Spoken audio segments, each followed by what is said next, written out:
Et je donne maintenant à présent la parole à Madame Hélène Laligne. Je vous remercie.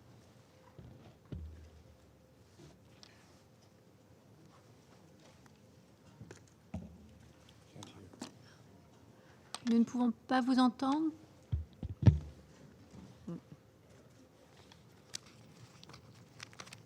Madam President, distinguished members of the Council, over the past several weeks, 3 crises have begun to intersect in altogether new and frightening ways in Haiti. A gang crisis continues to violently disrupt daily life, driving more than 20,000 people from their homes.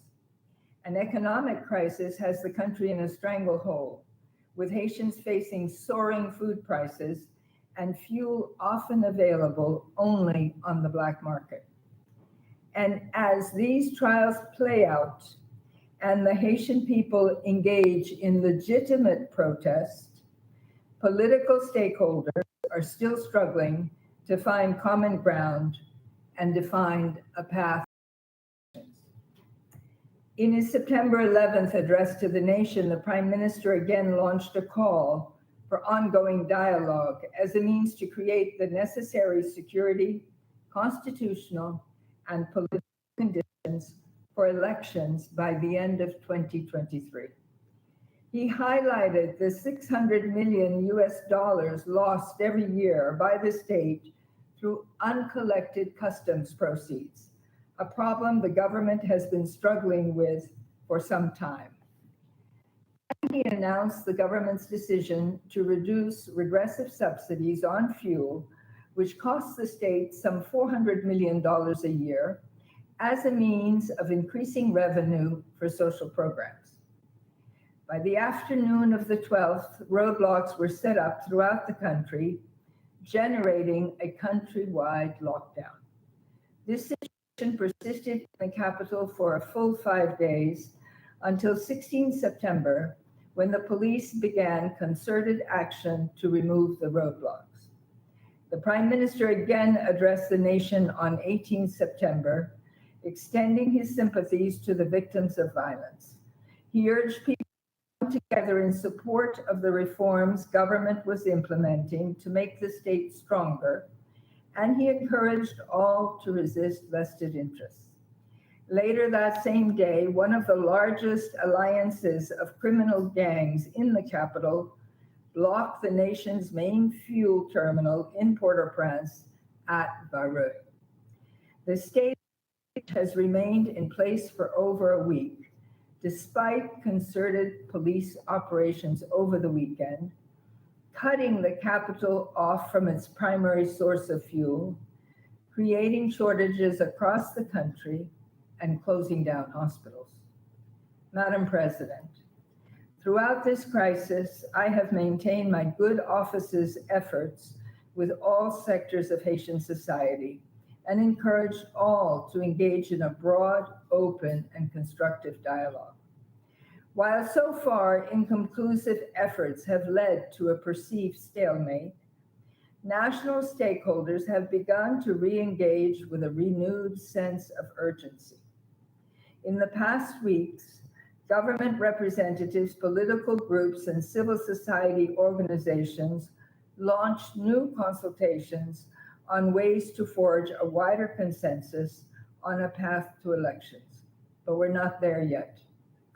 It is encouraging to see private sector leaders also starting to come together, pledging to meet their respective fiscal and legal responsibilities. Sustained increases in revenues will be the clearest sign that this commitment is being met by all sides. A number of observers and interlocutors have publicly pointed towards the role of entrenched economic and political interests in driving, sustaining, and manipulating the unrest, deepening the political crisis. Despite efforts to undermine reform, however, the new Customs Administration is beginning to operate. In addition to the seizures made in recent months, customs import collections have increased 5-fold between July and August. Programming on border management with the UN Office for Drugs and Crime aims to build on these early successes, more specifically in terms of tackling trafficking. Distinguished members of the Council, the current unrest has put a major focus on the Haitian National Police. The HNP has truly been put to the test. The hard work demonstrated to remove roadblocks and restore some semblance of freedom of movement for the population has elicited a degree of trust in their capacities. While some barricades are quickly re-erected, the institution's response has demonstrated how far they have come. However, whole neighborhoods still remain unpoliced, and the chronic situation at the Vargura fuel terminal threatens to highlight the very real limits of the national force. I am grateful to those donors who engaged early with the joint program in support of the Haitian National Police known as the Basket Fund. I urge international partners to continue meeting regularly, as we did last week, to generate more support for the Basket Fund. Investment in institutions, infrastructure, and human capacity is key. Madam President, as ever, it is those already most vulnerable who suffer the most. The UN system in Haiti estimates that at least 1.5 million people have been directly impacted by recent gang violence, with gender-based violence and in particular rape being used systematically. The present generalized insecurity has also severely curtailed humanitarian access. Before the current bout of civil unrest, some 4.9 million Haitians were in a state of humanitarian need.